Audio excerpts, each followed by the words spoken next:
Hey all, and welcome back to the workshop. Today we're going to be doing something just a little bit different. This is the back of a dining chair that my daughter bought a couple of years ago, and they're not real great quality. Meaning, like here, you can see that movement there? There we go. It means this upright, which goes from the floor all the way up to the back, is broken in the middle. Now here's the thing. A couple of years ago, about 18 months ago, this broke. And I fixed it then, and I thought at the time, I'm not going to guarantee how long that's going to last. The main reason was the timber they've used here, it's not the best quality. So what I've done so far is I've unpicked all the staples that hold all the upholstery on the back, and just folded it up just so I can get to this space inside here, in there. If you have a look in there, you can see I've screwed another piece of timber onto it, or ply, and like I said, it wasn't the best either, so it's broken. You can see there, hopefully, you can see it moving about there. Let's get a good shot in there. You still can't see it. There we go. See that? Just on that third screw. So now what I'm going to do, I'll quickly grab the drill and I'm going to undo that, pull it out. I can't remember if I glued it on or not. If I did, that's going to make life difficult, but we'll see what happens.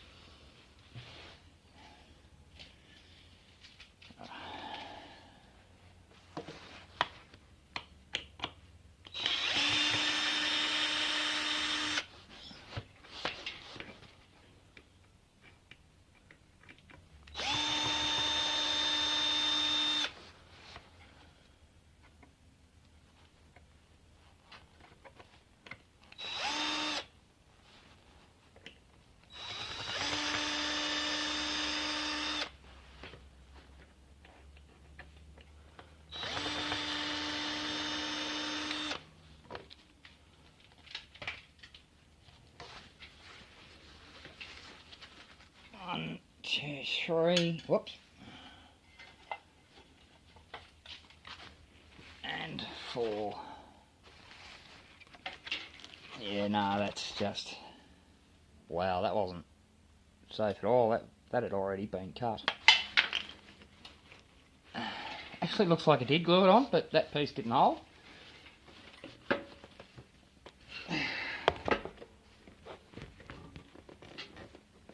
And that piece did. Oh no, this is going to take some major work to get that out. I'm just going to get into that with a chisel and see how I go. 3 taps with a hammer, that came out. And let's see if we can get a look in here.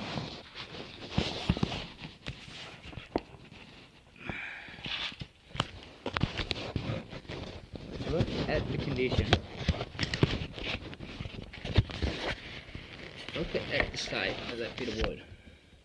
Now, that's how it was from the shop. Alright, so you can see that's just completely separated because they've cut it on a fault line in the timber. Not good. So basically what we need to do is get in there and reinforce that. Obviously the piece of ply I used earlier, that didn't work, so I need to find something else that's going to be a bit stronger. I'm going to go with a piece of ply again. The difference being this is rather old, 5 ply. This is much newer, 7 ply. So there's going to be a bit more strength in that, because instead of just 5 hatched layers, you're going to have 7, so it's going to have that a little bit more strength to it. It's going to be a bit harder to break. It's not going to be damaged in the first place, like this was. And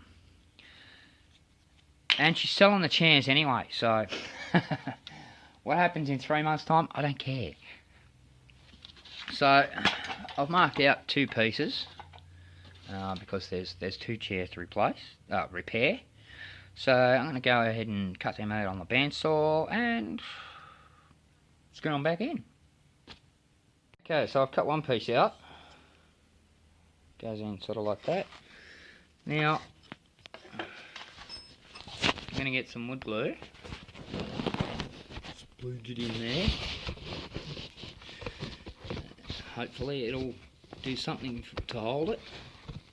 And then I'll put some on this surface, and then I'm going to screw it back in. You can see on the piece I've cut, I've drilled holes. No, you can't. I've drilled holes in it for the screws, just to make it a little bit easier for myself. Now, as I said, why do I think this would work when ply didn't work last time? Well, it's a different type of ply, and they're being sold anyway, so if they don't last, it's not my problem. There it is, all screwed back in. I had a clamp on it, just so it would go back into the correct place, and it looks pretty good. So I'm just going to leave that clamp on it overnight, and put it all back together tomorrow. Now I'll get on to the other one. Now for unpicking the staples, I don't have fancy upholstery tools, so I can't very well just doink, doink, doink, doink, and pull them all out. Best thing I've found is a small screwdriver, small flat blade. There we go. And use that to lift them carefully, because you don't want to tear the material. Lift that up,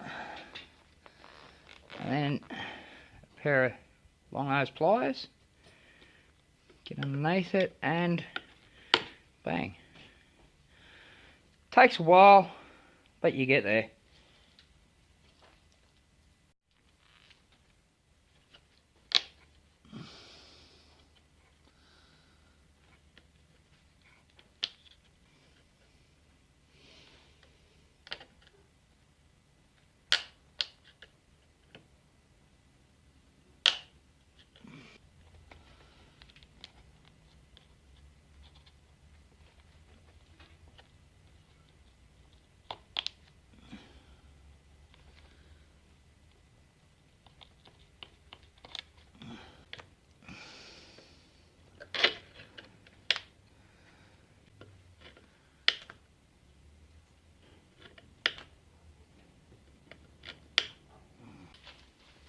And here's the tip of the week.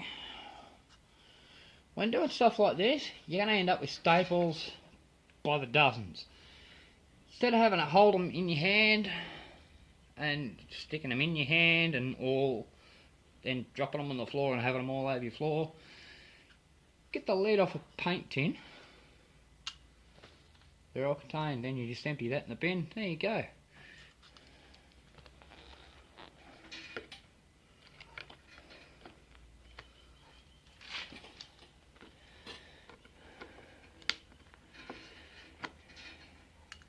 Now what I've found, and if anyone disagrees with me or has a better idea, please comment, let me know, but the easiest way I've found to do as little damage as possible, because bottom line, you're still going to do damage. That's inevitable. But the best way I've found to prevent it is go underneath the material, and in this particular occasion, it's kind of difficult because there's 2 layers of material. But the best way I've found is to go underneath the material in the middle of the staple, angle down, and bang. There we go. Once you get it up a little bit, you can try to go in from the other side. Lever it up, there we go.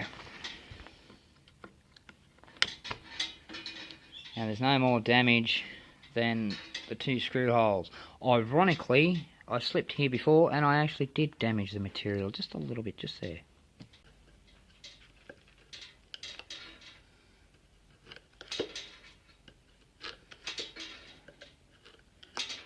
And that should have been the last one. Check.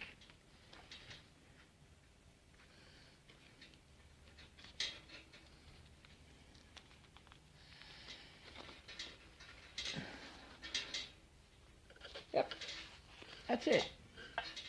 Okay. Now it's just the same procedure as the other chair. Get inside, find where it's broken, get a bit of wood, fix it, screw it in, good to go. This one's going to be a bit easier to see because I've pulled the vinyl up, but as you can see it there, let me just move this and you'll definitely see it. Boom, there we go. Look at that. That's just split clean through. So I'm just going to do the same thing, obviously. I'm going to splodge some glue in there, put a bit of wood on the top, apply on the top, and screw it in. Now, how do I know where my screws need to go? Well, that's about where that needs to go. Obviously, I'm going to have one about 1/2, 3/4 of an inch in from each end. And then I've got the cracks. I'm just going to put a line along there just so you can see it on camera. There's the crack. So we want it about there. So we will probably want a hole somewhere about there. And one about there. I'll go and drill some holes in that. Well, I'll come back with some glue. Alright, I'm ready to put some glue and some screws in. The screws I'm using are just 6G by 30mm wood screws. They held the last one okay. It wasn't the screws that gave up, it was a bit of wood. Alright, let's put some glue into this thing.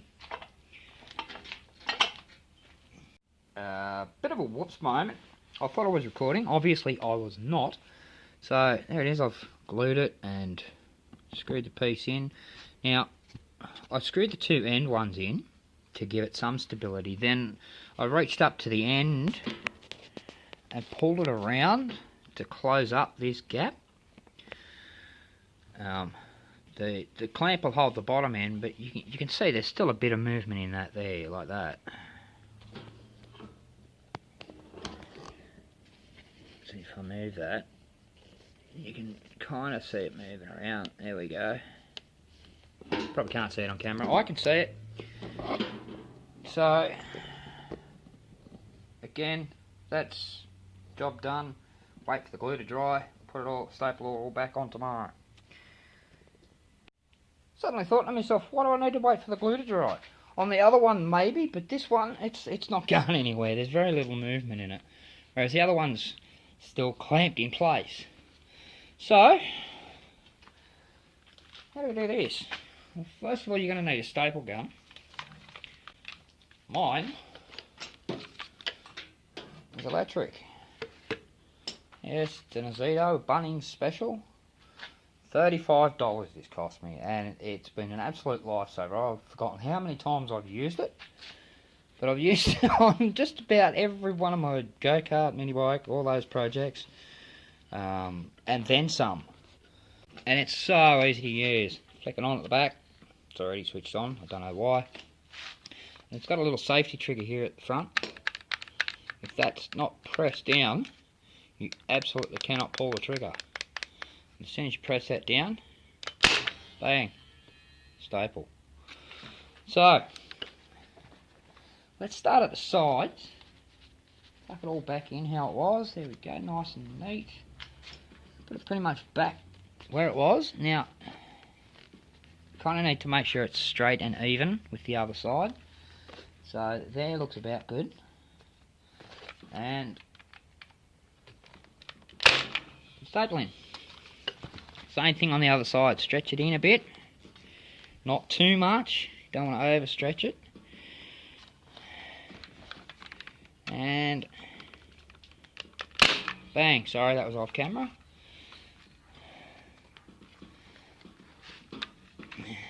Now we can go ahead and just put some more staples in up along here.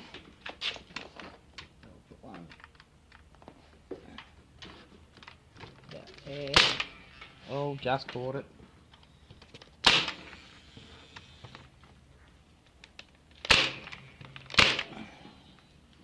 That'll do. I'll take that one out. And I'll just go through both of that.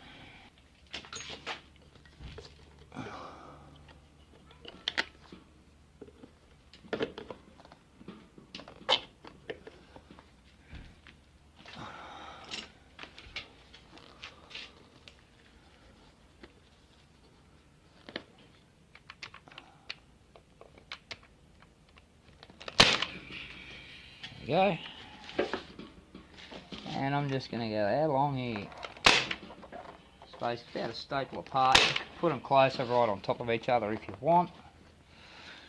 I'm not going to.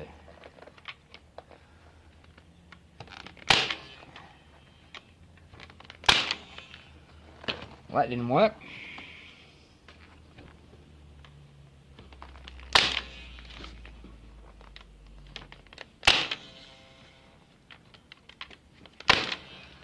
A little bit of a tuck there, I'm not concerned about. That's down the top of the seat, sits over that.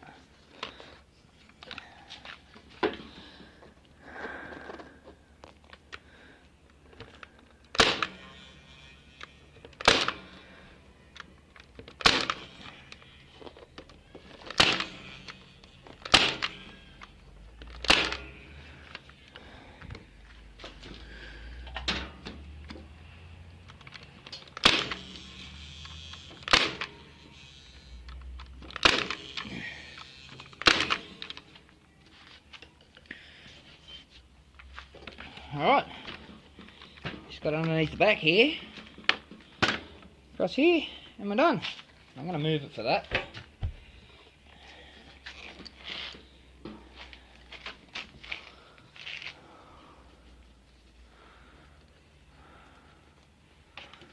Again, get your metal in place, bang.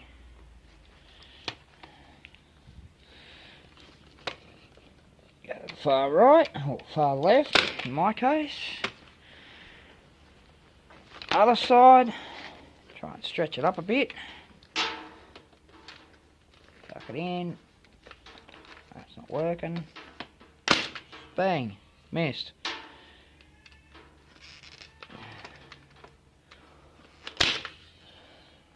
That's just as good. Alright.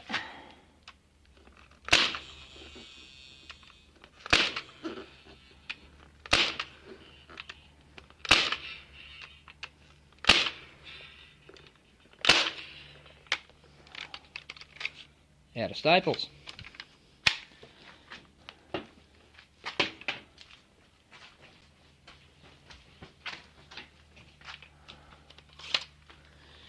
little short row of staples there, that's enough to finish this job.